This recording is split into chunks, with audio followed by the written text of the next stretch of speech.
உங்கள் சத்யாவில் full Moon sale காலை 9 மணி முதல் இரவு 12 மணி வரை மே 1 ஒரு நாள் மட்டும்.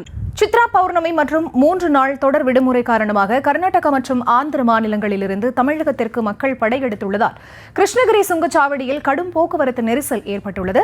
இது தொடர்பான கூடுதல் விவரங்களோடு இணைகிறார் எமது செய்தியாளர் பிரதீப். அவரிடம் பேசலாம். வணக்கம் பிரதீப்.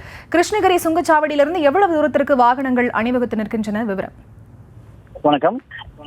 இந்த சித்ரா பௌர்ணமி முன்னிட்டும் தொடர்ந்து 3 நாட்கள் அரசு விடுமுறையை முன்னிட்டும் கிருஷ்ணகிரி மாவட்டத்தின் பல்வேறு பகுதிகளில் இருந்தும் ஆந்திரா மற்றும் கர்நாடக மாநில பகுதிகளில் இருந்தும் சுற்றுலா தலங்களுக்கும் திருவண்ணாமலையில் உள்ள சாமி கோவிலுக்கும் ஏராளமான பக்தர்களும் பொதுமக்களும் இன்று கிருஷ்ணகிரி மாவட்டம் வழியாக தமிழகத்துக்கு வருகின்றனர். இந்த நிலையில் இந்த தொடர் விடுமுறையை முன்னிட்டு பல்வேறு ஆயிரக்கணக்கான வாகனங்கள் திடீரென தமிழகத்திற்கு படையெடுத்ததால் கிருஷ்ணகிரி மாவட்டத்தில் உள்ள சுங்கச்சாவடி கடுமையான போக்குவரத்து ஏற்பட்டது. சுமார் 1 கிலோமீட்டர் தொலைவிற்கு ஆயிரக்கணக்கான வாகனங்கள் நீண்ட வரிசையில் நின்று காத்திருந்து சென்றன.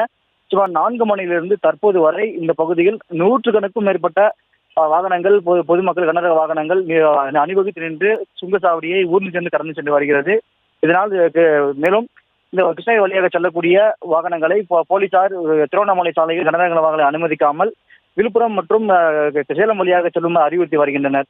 இதனால் சுங்கச்சாவடியில் கடுமையான போக்குவரத்து ஏற்பட்டு வருவதால் வாகன ஓட்டிகளும் பொதுமக்களும் கடும் அவதிக்கு உள்ளாகி வருகின்றனர்.